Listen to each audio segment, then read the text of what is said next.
Bonjour Philippe Gruat. Bonjour. Vous êtes président de l'SITC Caen. D'abord, c'est quoi un président d'une école d'ingénieurs comme le SITC? Alors c'est plus qu'un président, c'est un membre du conseil d'administration, c'est-à-dire que la gouvernance de l'école, qui est une association de 1901, est gérée, est organisée autour d'un conseil d'administration, fait de diverses parties prenantes. Tout d'abord, donc les fédérations de notre profession, la Fédération française du bâtiment, la Fédération nationale des travaux publics, d'autres fédérations de métiers de la construction.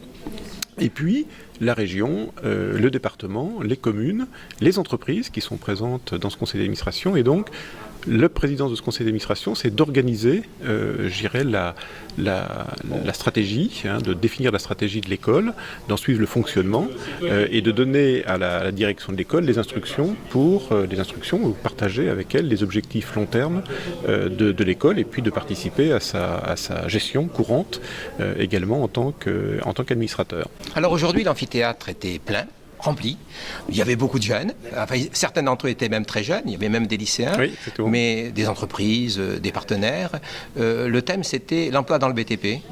L'emploi dans le BTP, il s'avère très, très favorable dans les décennies à venir, on peut le dire maintenant, puisque la conjoncture est bonne et surtout les besoins sont importants d'un point de vue qualitatif, puisqu'il y aura beaucoup de chantiers tant dans le bâtiment que dans les TP avec les grands projets français qui arrivent. Le Grand Paris mais également le Grand Paris en particulier, mais pas que.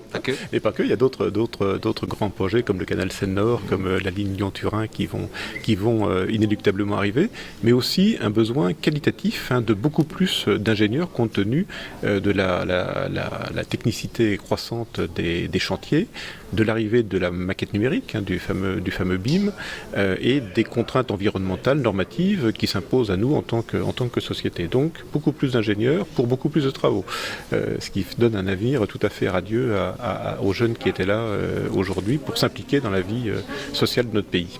S'il y avait deux mots à retenir de cette journée, j'en retiendrai deux, parce qu'en fait on les a retrouvés à plusieurs moments des tables rondes. C'est numérique et environnement. Voilà. C'est si important que cela?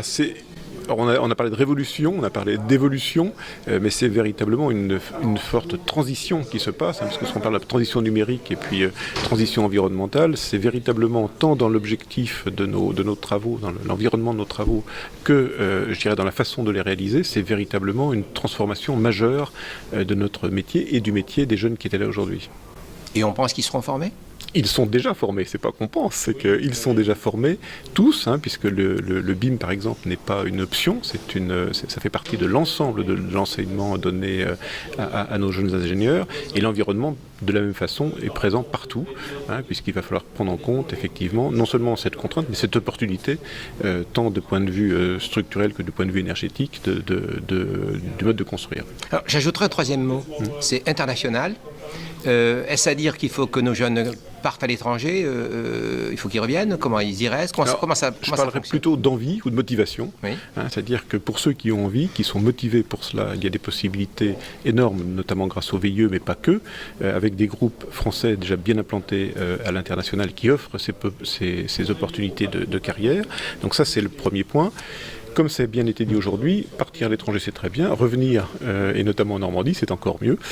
Donc cette expérience, il y a des possibilités énormes de la part pour nos jeunes ingénieurs français de se réaliser à l'international.